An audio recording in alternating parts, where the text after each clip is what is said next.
ኦኬ ብሬኪንግ ኒውስ አሜሪካ የኢራን ኒውክሌር ሳይቶች አጥቅታለች። ፋይናሊ ትራምፕ በተደጋጋሚ እንደማይገባና የማይገባበት ምክንያት እንደሚበልጥ ግን አንፕሬዲክተብል እንደሆነ ትራምፕ ስነግራችሁ ነበር። እንደም በተደጋጋሚ ሪፖርቶች እንደዛ ሲሉ ነበረ።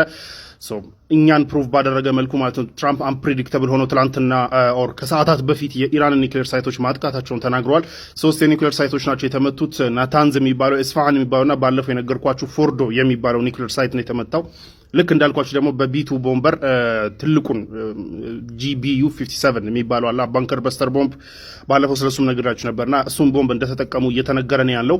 ትራምፕ በተናገሩት ንግግር እንግዲህ ከዛ በኋላ የኢራን ኒውክሌር ሳይት ኦብሊትሬት አድርገናል ኦር አውዳድመናል የሚል ንግግር ተናግረዋል። እሳቸው ይሄንን ይበሉ እንጂ የኢራን መንግስት ደግሞ በበኩሉ ምንም አይነት ከባድ የሚባል ሪቨርሰብል የሆነ ዳሜጅ የለም። ፎርዶ ጭራሽ አልተነካም። ከላይ ያለው ፋሲሊቲ ብቻ ነው የተመታው። የኢራን ህዝብ ምንም አይነት ስጋትም የለበትም። ፎርዶ አካባቢ የሚኖር ምንም አይነት ራዲዬሽን የለም። ስለዚህ ምንም ያን ያህል ጉዳት አልደረሰም እያለ ነው ያለው የኢራን መንግስት። ፋርሲ ቲቪም ከዛ በኋላ በለቀቀው ቪዲዮ ከአሜሪካ ጥቃት በኋላ ብሎ በለቀቀው ቪዲዮ ስቲል ከላይም ያሉ እንትኖችም ፋሲሊቲዎች ስቲል ፈንክሽን እያደረጉ ታይተዋል። which is like መብራቶቹ ቤቶቹ ምናምን መኖራቸው ታይተዋል። ለማንኛውም ግን እስካሁን ድረስ ኢንዲፔንደንት በሆነ ነገር የተረጋገጠ ነገር የለም። ያው አሜሪካ ኦብሊትሬት አደረኩ ነው የምትለው፣ ኢራንም ምንም ኢሪቨርሰብል የሆነ ዳሜጅ የለም ነው የምትለው። በሌላ በኩል የኢራን መንግስት 2-3 የኒውክሌር ጣቢያዎች ላይ ኢንሪች ያደረጋቸውን ዩሬኒየም ከቀናት በፊት ከዛ ማሸሹን እየተናገረ ነው። ሶ ምንም ጥቃትን ቢደርስ ዝም ብሎ ኢንፍራስትራክቸር ሪቨርሰብል የሆነ ኢንፍራስትራክቸር እንጂ ዩሬኒየሙ ላይ ምንም አይነት ነገር እንደማይመጣ ተናግሯል። ኤንድ አካባቢ ላይ ያለውም ህዝብ በሰላም እንዲኖር ምንም አይነት ራዲዬሽን እንደማይኖር ቢኮዝ ላይክ ኒውክሌሩ ዩሬኒየሙን እንዳሸሹት ተናግረዋል። በሌላ በኩል አኮርዲንግ ቱ ሚሊታሪ አናሊሲስ ኤንድ ኢቨን ደግሞ የፎርመር የአሜሪካ አሲስታንት ሴክሬታሪ ኦፍ ስቴት ፎር ሚሊታሪ አፌርስ በተናገሩት በተአምር ባንከር በስተር ቦምቡ ፎርዶ ላይ እንደማይደርስና በተአምር ትራምፕ እያሉ ያሉትን ውድመት እንደማያመጣ እየተናገሩ ነው ያሉት። ቢኮዝ ላይክ ፎርዶ ከመሬት 90 ሜትር በላይ ነው ከመሬት ውስጥ ያለው። ሶ በባንከር በስተር ቦምብ የሚደርስበት አይደለም። የአሜሪካ እስከ 61 ሜትር ነው ያጠቃል የተባለው። ትራምፕ ሁለት ቦምብ በየቦታው ላይ እንደጣሉ የተናገሩበት ሁኔታ ነው ያለው። ግን ያው ስቲል ምንም ግልጽ የወጣ ነገር የለም። በሌላ በኩል የኢራን ሪስፖንስ ደግሞ እየተጠበቀ ነው ያለው። ቢኮዝ ላይክ ኢራን ሚድል ኢስት ላይ እንግዲህ ያሉትን ቤዞች እመታለሁ ብላለች። የትኛውን ቤዝ እንደምትመታ የትኛውን ሚድል ኢስት አገር እንደምትመታ የታወቀ ነገር የለም። ሆርሙዝንም እዘጋለሁ ብላለች። እንደ ደግሞ ሁቲዮችም ትላንት ሲይዙት እንደነበረ ሰምታችኋል። ናው የኢራን ሪስፖንስ እየተጠበቀ ነው ያለው። አሜሪካ ባለፈው ዕለት ትራምፕ ከናሽናል ሴኩሪቲ አድቫይዘሮቹ ጋር በኢራን ጉዳይ ሲያወራ ያቀረበላቸው አንድ ነገር እንደነበረ ነግሬያቸዋለሁ። ከኢራን ጋር ረጅም ጦርነት ውስጥ የማያስገባን ኦፕሽን አምጡ ሲላቸው እንደነበረ ነግሬያቸዋለሁ። ይህ ሶስተኛው አሰስመንት ነው። ከዚህ ጦር የአሜሪካን ጥቃት ሶስተኛውን አሰስመንት ልንገራችሁ ነው።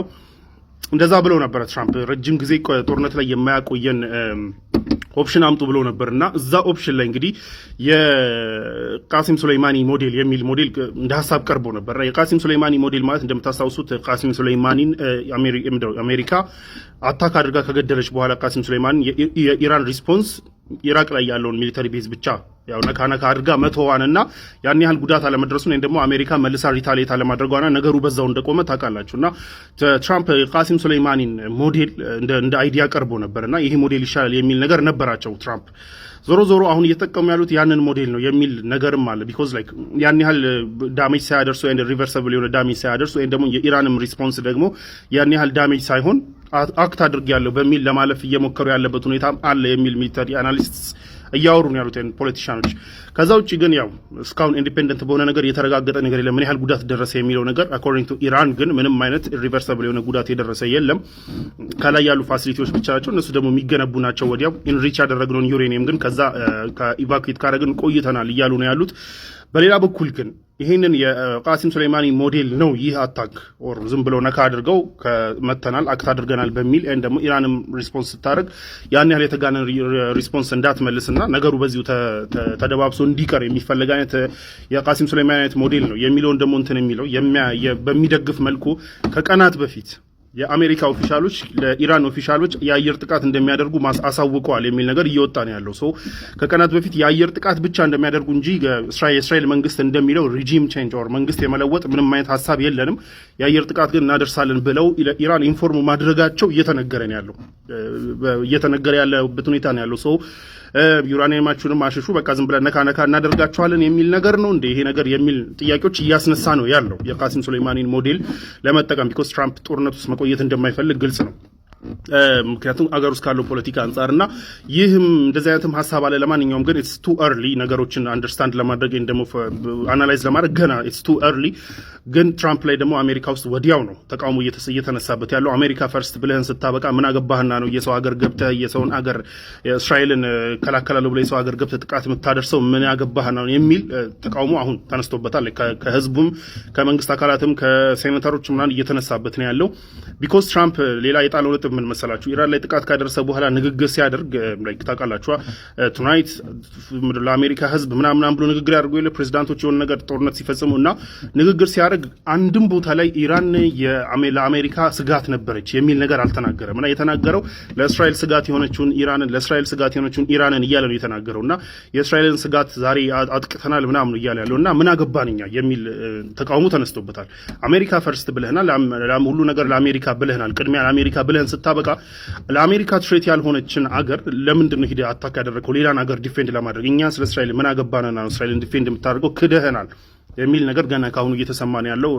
የትራምፕ ፖለቲካል ኮሪር ላይ ያው ጫና ይኖረዋል የሚል ነገር አለ። ለማንኛውም ግን አሜሪካ ባደረገችው አታክ እስካሁን ድረስ ምንም ክሊር የሆነ ነገር የለም። አሜሪካ ትራምፕ ኦብሊትሬት አድርገነዋል ብለዋል። ያው ሳክስም ሊሆን ይችላል። ኢራንም ደግሞ እንደዛ ብላለች። ያው ሳክስም ሊሆን ይችላል። ለማንኛውም ግን ክሊርሊ ያደር ነገሮች የሚወጡበት ሁኔታ ነው የሚኖረው። ሶ I guess we will see.